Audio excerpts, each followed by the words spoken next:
আসসালামু আলাইকুম। আপনাদের সবাইকে বাইকগুলির দ্বিতীয় লাইভে স্বাগতম। জুম্মার দিনে আজকে আমরা সবাই গরম গরম বাইক ডেলিভারি দিচ্ছি বলতে পারেন। অনেক দিন ধরেই এই বাইকটি অপেক্ষার পালা ছিল। কাস্টমারদের বুকিংয়ের অনেক ভোগাইছে, কাস্টমারদের কথা মতো আর কি, যে অনেক দিন তারা ওয়েট করে আছে। তো আমাদের আজকে দ্বিতীয় ডেলিভারি যাচ্ছে। তো আজকেও সকালের মতো দুইটা হর্নেট সাথে আরেকটা এসপি মিলে যাচ্ছে। তো আমরা বলতে পারি লালটা না কালোটা, যদিও পুরনো টপিকস। তো পরিচয় পর্বে স্যারদের কাছ থেকে স্যারদের অনুভূতি এবং ডেলিভারির যে এতদিন ধরে বসেছিল বা তাদের সময় যে বিষয়টা ছিল, স্যারদের পরিচয়টা দিয়ে যদি বলতেন। আসসালামু আলাইকুম স্যার। স্যার আপনার নামটা এবং যদি একটু তথ্য দিয়ে সাহায্য করতেন, আপনি কতদিন ধরে ওয়েট করছিলেন একটু যদি বলতেন।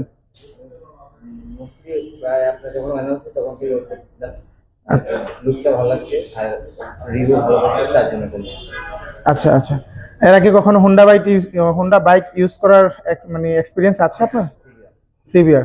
আচ্ছা আচ্ছা, আরেকটা আমরা প্রিমিয়াম সেটেরই বলতে পারি, সেগমেন্টের একটা বাইক নিচ্ছেন, হর্নেট 2.0। স্যার আমরা দ্বিতীয় কাস্টমার কাছে চলে যাচ্ছি। স্যার তো এসপি 160টা নিচ্ছেন। স্যারের নামটা আর কোথা থেকে এসেছেন যদি একটু বলতেন। স্যারও সকাল থেকেই এই সাভার থেকে এসেছে, স্যার যদি একটু বলতেন। আমি মোটামুটি 2-3 মাস থেকে একটা বাইক নেওয়ার চিন্তা ভাবনা করতেছি, অবশেষে এসপি নিয়ে নিলাম।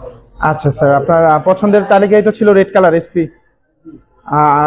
আমরা যেরকম এক্সপেকটেশনে আছি স্যার, ইনশাল্লাহ অনেক ভালো এবং স্মুথ একটি বাইক নিচ্ছেন এবং ভালো সার্ভিস পাবেন। তারপরে যদি কোনো সমস্যা হয় অবশ্যই সাথে সাথে যোগাযোগ করবেন। ধন্যবাদ স্যার আপনাকে এত দূর থেকে এসে বাইকগুলির সাথে থাকার জন্য।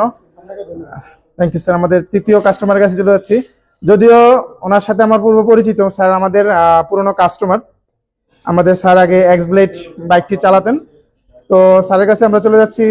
স্যারের পুরনো এক্স ব্লেডের এক্সপিরিয়েন্স প্লাস নতুন হর্নেটের প্রায় 1 মাস বুকিং দিয়ে ওয়েট করার জন্য সেই এক্সপিরিয়েন্সটা যদি স্যারের কাছে জানতে পারতাম। সত্যি কথা বলতে গেলে কি, আমি আসলে এই এক ব্লেড হন্ডা বাইক লাভার। তো এক ব্লেড আমার কাছে ভালোই লাগতো। যেদিন বাংলাদেশে প্রথম লঞ্চ করে হন্ডা 2.0, আমি আগে থেকে ডিসিশন নিয়ে রেখেছিলাম যে আমি হন্ডা 2.0 নেব। তো আসার পরে আমি দেরি করে নিয়ে চলে আসছি, আজকে নিয়ে নিলাম। স্যার অনেকদিন তো ওয়েট করলেন, আজকে সেই কাঙ্ক্ষিত ব্ল্যাক কালার পাওয়ার পর অনুভূতি কেমন? খুবই ভালো লাগছে। ধন্যবাদ স্যার, আবার আসবেন ইনশাল্লাহ। আসসালামু আলাইকুম। আপনাদের সবাইকে বাইকগুলিতে আসার আমন্ত্রণ রইল। এই আমাদের 3টি বাইক এখন চলে যাবে। আপনাদের জন্য লোকেশনটি আবার বলে দিচ্ছি। বাইকগুলি 60 ফিট, বাইকগুলি ঢাকা 60 ফিট, মিরপুর 60 ফিট, হাসান আলী মোড়, যেটি হচ্ছে মিরপুর স্টেডিয়াম 2 নম্বরের কাছ থেকে আসতে গেলে বারেক মোল্লার পর এবং রেডিও কলোনির থেকে যদি আসতে যান সেখান থেকে ছাপড়া মসজিদের পর। এটা হচ্ছে বাইকগুলি Dhaka Honda showroom, Mirpur 60 feet. তো সবাইকে আমন্ত্রণ রইল হোন্ডা শোরুম বাইকগুলি ঢাকাতে আসার জন্য। থ্যাংক ইউ, ধন্যবাদ। আসসালামু আলাইকুম।